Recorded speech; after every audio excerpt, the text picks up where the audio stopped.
Shalom. All praises to Yahweh Ba'Shem, Yahweh Shai, Ba'Shem, Rakakwadash. This is y&ymission. I like to give double honors to the apostles and elders of Great Millstone who rule well. y&ymission teaches the 100% truth doctrine. It's GMS. I want to go into something. I'm speaking to myself first and foremost. I fall short at times. Proverbs 24:16, for a just man falleth 7 times and rise up again, but the wicked shall fall in mischief. And being in this flesh, dealing with different tests and whatnot, and sometimes you're able to see a test or know that one's coming. I'm not perfect, and I may fall into what the flesh wants to do, and I'm guilty of this. I'm speaking to myself first and foremost. For a just man falleth 7 times and rise up again. And that's what I'm trying to always achieve, is to rise. Okay, and it's a hard work, as you know, being a servant of the Lord, man of the Lord.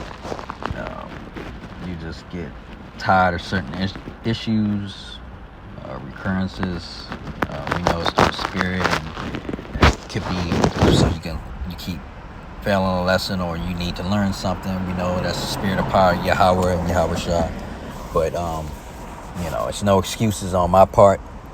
I take full accountability for things I do, good and bad, pertaining to my walk in this truth, okay, and in this life. And it's very hard. It's not many things I struggle with, but when I do struggle with something, it can bring me back into a loop at times. But that's still no excuse. I want to continue and always continue to do the work, no matter how minuscule or how long or large, because it needs to be done. And, the body needs to be edified and worn. 2 of these, okay? You fall down, but you got to get back up, okay? And you don't want to, speaking to myself first and foremost, fall into mischief and wickedness, okay? And that's easy to do. This flesh is a problem, and I'm always, not a lot of things bother me in this world, but I do have one thing, just I get annoyed, okay, and then it could, be, with the woman. So of course, the brothers are bringing out scriptures for days on that. But, that's something that's a constant battle, and it doesn't make it even, it makes it even worse when it's not a person that, is, these women aren't going to all be perfect, and they're going to do things to irk you. But, you just got to rise above it the best way you can. Just getting on my nerves and being annoying, females. And just doing things, but nevertheless, I'm going to be a just man, and I'm going to fall, okay, and I'm going to rise up. I don't want to give myself leeway into wickedness or keep wickedness going. When it pertains to certain issues, I like to remain calm and have the peace, but at times the flesh is weak. What can I say? All right. So I just wanted to bring that out, for the brothers.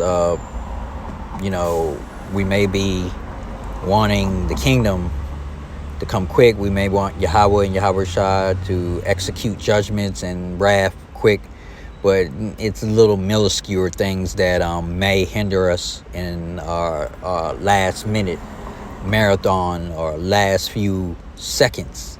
Okay, and it's true, and we got to be mindful. I'm speaking to myself first and foremost. You'll be on a winning streak, doing good, looking out for the signs, the spiritual assaults, and you may be, seeing them coming, but then you just You see it coming, but then you end up not sometimes sticking to your strategy, your spiritual strategy, or your script, or remaining on autopilot. So that can happen. It has happened to me, and it continues to happen to me sometimes. And but I'm working through it. I'm working the best way I can, and that's going to take prayer and supplication with Yahweh and Yahweh Shah. No excuses. I want to remain blameless in these times, and I'm just trying to get over the annoyance and these demons on these people and on your woman and on different heathen and things people you interact with day to day. It can take its toll, especially when you ignore these problems or you think you solved them and you're back at them months or weeks or even a year or two later. It's kind of draining. It's like but we know that that's the spirit of power Yahweh, and he has his reasons for putting you in certain situations. In certain situations, it might not be something you did. It might just be what he wants to see how you react to it. So just be mindful of that. I know I have to be more mindful of that, okay? But it's nothing that the Heavenly Father and his Son can fix, okay? Just with sincerity on my part. So I just wanted to bring that out. Okay, Proverbs 24:16. For a just man falls 7 times and rise up. That is the point. You want to rise up from whatever it is you fall into or do. Just bounce back. But the wicked shall fall into mischief. Right. And when you fall, don't just start doing one thing after another, because that's going to lead to circumstances and things that's just going to be worse and more muck and spiritual mud that you're going to be slinging and throwing on yourself. And then it's going to be harder for the Heavenly Father and his only begotten Son to pull you out of the further you dig yourself in, so to speak, spiritually. It's nothing impossible for them or hard for them. It's just, I'm pretty sure how they look at certain things is kind of really unnecessary to put yourself into. And the brothers have been going in about putting yourself into certain situations when you can handle them different, and don't be quick to add more spiritual burden on yourself. So I wanted to bring that out, speaking to myself for it first and foremost. Proverbs 24:16. So with that, I like to say all praises to Yahweh, Ba'ashem, Yahweh Shah, Ba'ashem, Rakak Wadash.